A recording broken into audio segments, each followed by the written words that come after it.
What's up, everyone? Welcome back to another review. And this time we're taking a look at Hard Eyes, a rom-com slasher movie directed by Josh Rubin. Let's waste no time. Let's get right into it. My overall thoughts on this film are this. I thought Hard Eyes was an extremely entertaining movie. This is a rom-com set against the backdrop of a slasher movie, and you would think that those two tones would not mix, but Christopher Landon and his two co-writers, they somehow managed to make a horror rom-com slasher work and make a really fun and entertaining movie at that. Now, Hard Eyes is a movie that's not breaking any new ground from a story standpoint, or from a character or anything else standpoint. If anything, if you watch Hard Eyes, it's nothing that you haven't seen in a Scream movie, with the self-referential humor, with the numerous references and stuff like that. But what makes this movie entertaining was that it does stand, to me, it does stand on its own, and it does provide a interesting take in the slasher genre that is not really done a whole hell of a lot. Like, you can literally count on one hand the amount of horror movies that take place on Valentine's Day, and you can pretty much go from there. Like, yeah, you have the classic My Bloody Valentine, and you also have the 2001 movie Valentine. But in terms of like major ones, those are the only two that really stand out. So Hard Eyes is in a specific holiday genre where it hasn't been used as much, so you can get a lot out of it. And to me, I thought Hard Eyes got the most out of its whole thing of being set on Valentine's Day and being a Valentine's Day slasher. So with all that being said, I'm going to get what I liked about this movie out of the way, and then I'm going to talk about my negatives. So positives first. I thought the cast in this movie was top notch. Olivia Holt and Mason Gooding, who play Allie and Jay respectively, I thought they were very, very good together. Mason Gooding proves to be a very, very good actor. He's one of my bright spots of Screams 5 and 6. I like the character of Chad, and I like him as the character of Jay. He has a very charming charisma to him. I like the chemistry with him and Olivia Holt. I also like I like the character of Allie. I like how she's like a neurotic type of person who's coming out of a failed relationship, and she's having all these feelings of just like insecurity and anger because of that. And I like how it's also affecting her work, which causes her boss to pretty much give her an ultimatum: either you try and fix what you did, or I'm going to torture you for life. And what makes it more funny is that Jay is actually a marketing exec that the boss brought in. Earlier in the movie, they actually meet in a coffee shop, and that's where the seeds of their budding romance begins. But it's turned upside down when Allie finds out that Jay was the one that was brought in by her boss to help her salvage her marketing campaign, which was all about heartbreak and heartache. So right off the bat, this movie is going for something that's, you've seen it once, you've seen it twice in other romantic comedies, but it tries to play with it a little bit by putting it in a slasher playground, because the bulk of their development and budding romance is basically done while they're being chased by the killer, and you have a lot of really funny moments with them, and you do have some decent scares throughout the movie as well. As I especially like the scene where Allie takes Jay to her home after they just had dinner, and after they just ran into Allie's ex-boyfriend who's with his new girlfriend. She takes Jay to her apartment to kind of stitch him up because she accidentally clocked him. And as this is happening, they get chased by Hard Eyes throughout the apartment, and it was a good scene. I like the scene. It's decently done.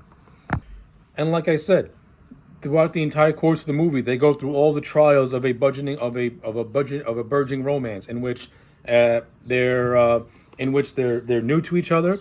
Throughout the course of the film, they find out more about each other. They have the moments where they doubt each other. You get all that stuff. While they're trying to fight for their lives and trying to survive being stalked and killed by a serial killer. And it provides a lot of dark humor, and I'm somebody who's a fan of dark humor. But like I said, this movie does have moments where it will take itself seriously for a little bit, and you will get some, you'll get some decently directed suspenseful scenes.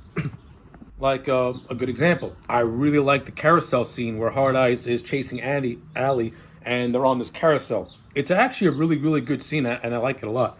And I also like the whole sequence at the police station. I thought that was also really, really well done, and does a good job at mixing humor with the tension. And to me, it never breaks your disbelief. It never breaks that suspension of disbelief. It keeps the dread up. And again, at the same time, Allie and Jay continue to go do their budgeting romance. And it's the best part of the movie is really Allie and Jay and the chemistry between the two actors, because I really do think they got really good on-screen chemistry with each other, and you really want them to survive, make it to the end, and become a couple, which they eventually do. Yeah, so in terms of the overall spine of the movie and its story, it worked for me. I liked it. You got two very charismatic actors who are not cringy on screen. I mean, you can say that they have cringy dialogue, but I can also look at that as the movie just poking fun at the fact that it's a rom-com and a slasher movie. So to me, the cheesy dialogue is being done on purpose, and the actors deliver it in a natural enough way where it comes across more as endearing and not just like, ugh. So I'll give the movie that. So I like that. I give it that.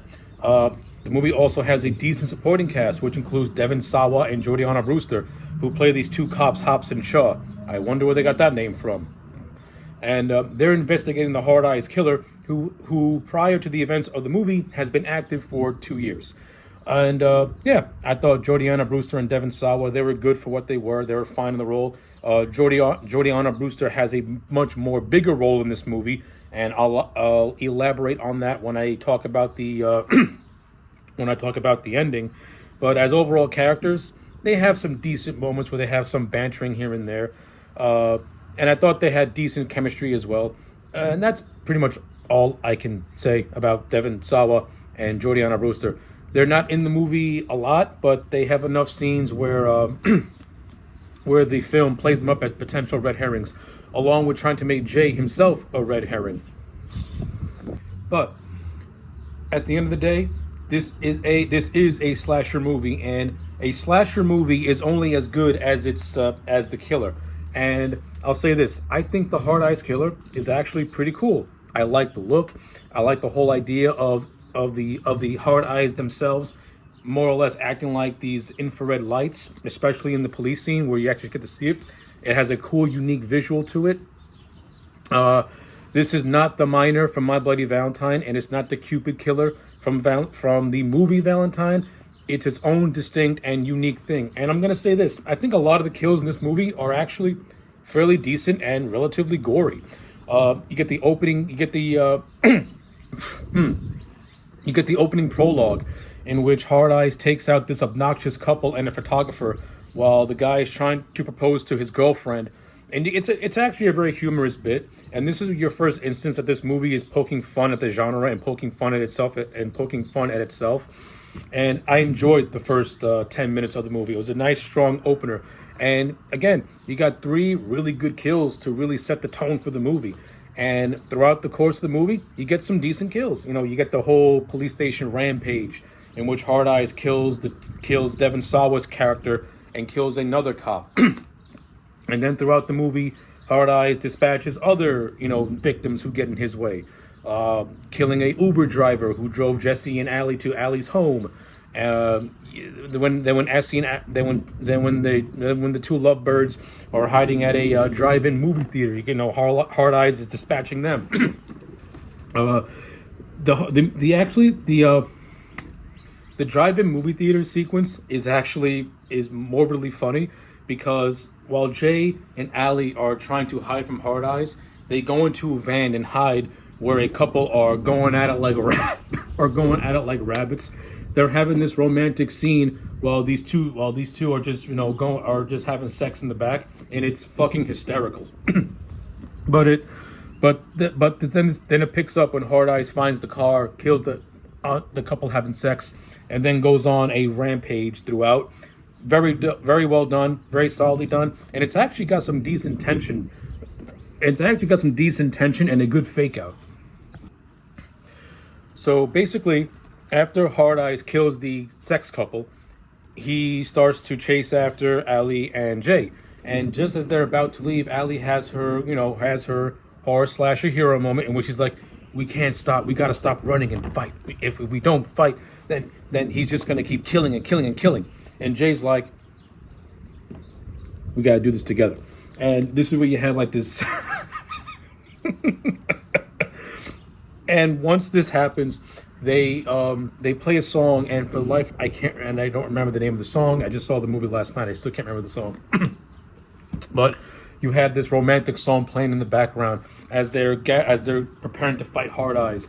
The guy takes a tire iron out of a dude's mouth after being impaled by it, and the way the movie presents Allie and Jay taking this tire iron out of the dude's mouth is done in a way that's supposed to be romantic, but it comes and it's hilarious because it's meant to be hilarious.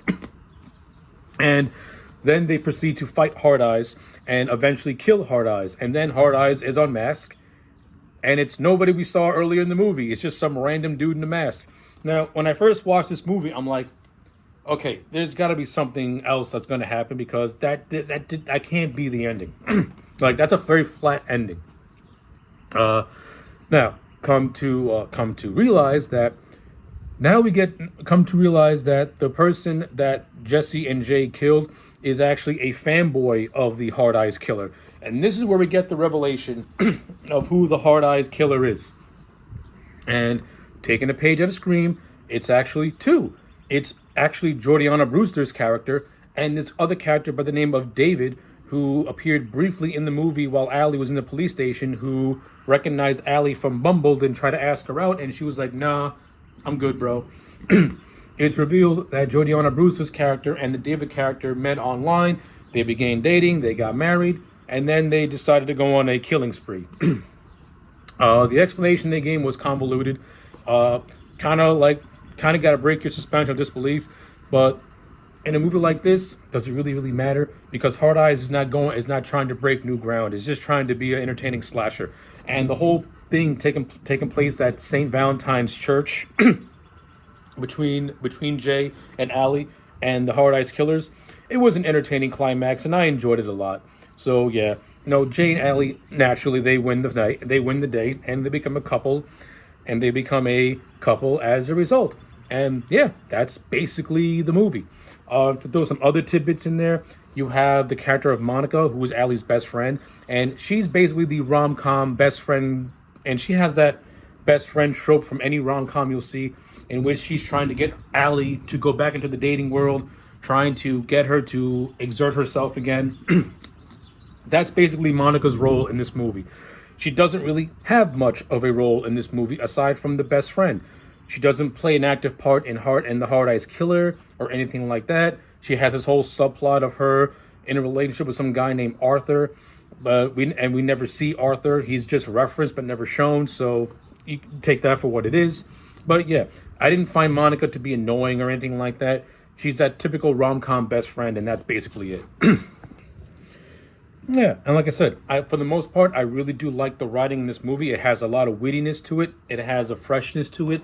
The dialogue is intentionally cheesy, and it's only enhanced by the actors when they deliver it to really enhance it. But it's done in a way where, again, like I said earlier, it doesn't come across as lame. It comes across as it's being done on purpose. This is poking fun at this stuff, and I enjoyed it. I thought the directing overall was actually really solid. Again, you have a lot of scenes that do build on suspense and dread, and then you have a lot of scenes where the dread and the humor are mixed in together, and it gives it its own little uniqueness and freshness a little bit. So I like stuff like that. You have your two romantic leads who have an awkward beginning, but then throughout the course grow a very strong bond and feelings for each other. And you have two talented actors who made it believable and made you want to root for them. Allie never comes across as a girl boss or somebody who is just like better than you. And the character of Jay, at least to me, never comes across as a submissive cuck or anything like that. Like they complement one another. And I enjoyed it. I like it. It's refreshing to see a romantic couple where they're almost on an equal playing field and one is not better than the other. You know, it's enjoyable to see. And in today's movies, with the political climate and stuff like that, it's hard to get characters that you actually care about while watching a movie. And also, I like how the movie's musical score pokes fun at the slasher tropes and pokes fun at the rom-com tropes in terms of in terms of everything. I thought that shit was cleverly brilliant, and it's really evident when Allie is trying to chase Jay to at the airport, and you have this over-the-top romantic comedy type of music that you've heard everywhere, and then it segues into a more darker, brooding tone when Allie finds out that Jay is being kidnapped by the Hard Eyes killers. I think the music, to me, the score, the film score, is also one of the best aspects of this movie because it plays on those tropes by pretending to be something generic, but starts to remix it a little bit. It's actually very understated, and you got to really pay attention to it. So yeah, with all that being said, I think Hard Eyes is an extremely fun rom-com slasher movie, and I wouldn't mind seeing more of Hard Eyes if they decide to make a sequel. I don't think one is necessary, but I wouldn't be opposed to it, especially if we can continue the story of Allie and Jay, because I really like those two as a lead, as leads. But yeah, overall, to me, Hard Eyes is a solid 8 out of 10. Very enjoyable, very, very enjoyable. Give it a watch. It's a quick one, and you're not going to be bored. I guarantee you that. So yeah, those are my thoughts. Let me know yours in the comment sections down below, and I will check you back for more.